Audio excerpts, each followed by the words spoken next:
I've got some advice for all of you new homesteaders out there. Not just for you new homesteaders, but also for you old fogies who've been doing it a long time. I've not been doing it a long time.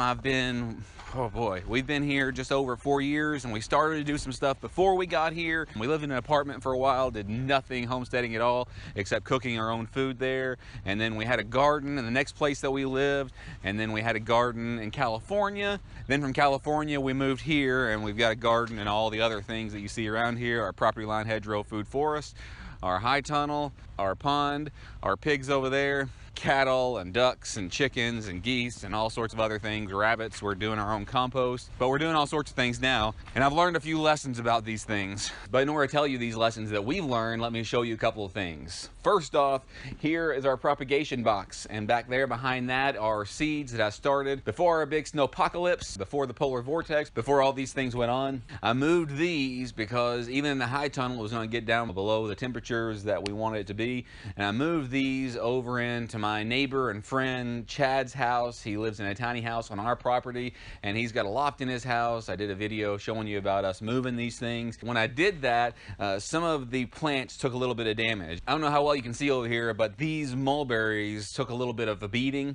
I think some of them will be okay. There is some that's got some green over here, and some of the buds are still looking okay. There's a lot of wilty stuff on here as well, and some of the seed starts over here, there wasn't any light. I didn't put any grow light over them or any fluorescent light. Maybe that was a mistake. And I also didn't move these heating mats in there as well. I kind of neglected them during all that time period. I checked on them a few times to make sure they had water, but other than that, I kind of neglected them. What I'm saying with this is that you learn from your mistakes. Get out there and make some mistakes, because when you make the mistakes, you learn far more from the failures than you do triumphs. Also, this stevia back here, it looked like it was green all winter long up until maybe about a month ago. I've never grown stevia like this before. Some of you might have experience with it, and I could probably look online, but sometimes you find some of these people who say these things and this and that and the other, and it's kind of confusing, and you don't know. Every situation is different, every farm is different, but here is this stevia back here that's kind of just died, and I don't know if it's going to come back. I don't know what's going to happen with it. I got a few cuttings off of it and put in my propagation chamber. Most of them don't look very well either. Maybe a couple of them will survive, but I did all that to experiment and to see what works for us.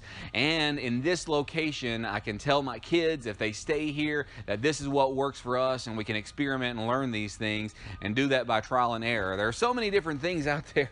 It's all pretty overwhelming. And in fact, this whole high tunnel is kind of overwhelming for me. You might think that we've got everything together here. You might not think that at all, but we've got so much space in here, and I've got so much to do that I don't know exactly what to do and where to start. So what I've been doing here is starting with my perennials, and I think that's something that's very valuable.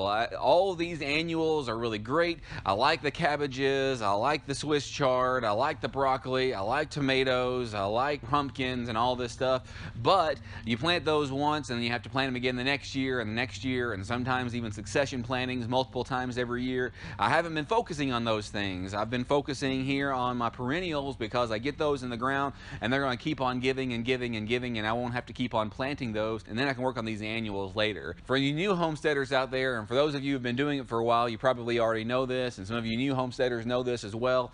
Get out there and try some things and make some mistakes and learn from those things, and you learn from those failures, and you'll learn what works on your farm and what doesn't work for your farm as well. Before I started creating content, I watched a lot of content, and I don't get to watch a whole lot now, but I remember Justin Rhodes trying to feed comfrey to his pigs and them not eating it, and he says pigs don't read any books. You read online about all these uses for things and how things work, but then in reality it doesn't always work that way. That's why you've got to try things. Yes, read those books, but the best thing you can do is to get out there and try and fail.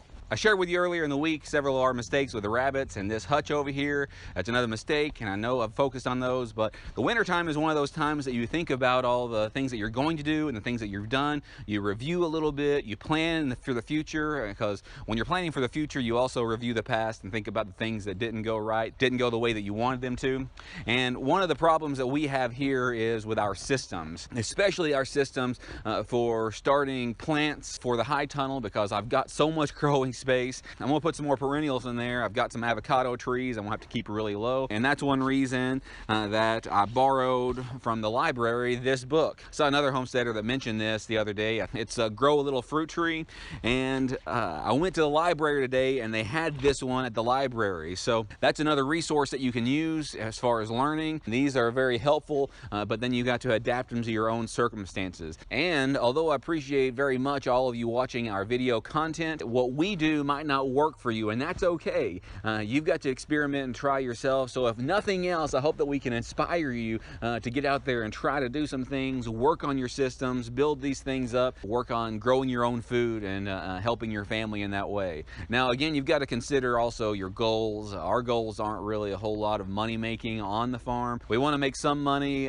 We'd like our farm to pay for itself. We'd like to be able to have a little bit of extra income from it, but if it doesn't, then that's okay, because this is more for us, and this channel for us is more survival prepping related, that we'll have all of this stuff. If the food chain breaks down, supply chain breaks down, we don't have those things like has happened a couple of times. It might not ever happen, but it is good insurance in case it does happen, and I enjoy it very much as well, and I enjoy sharing this content with you as well. But at the risk of beating a dead horse, I want to say one more time for you to get out there and try some things and experiment and fail and learn those lessons. This is my advice to all new homesteaders and old homesteaders, for people who are doing this or whatever it may be, to get out there and try, get dirty, make mistakes, and have a good time with it. Don't take yourself too seriously. If you like things like this, like and subscribe, hit that notification bell, select all so you never miss a notification. Thanks.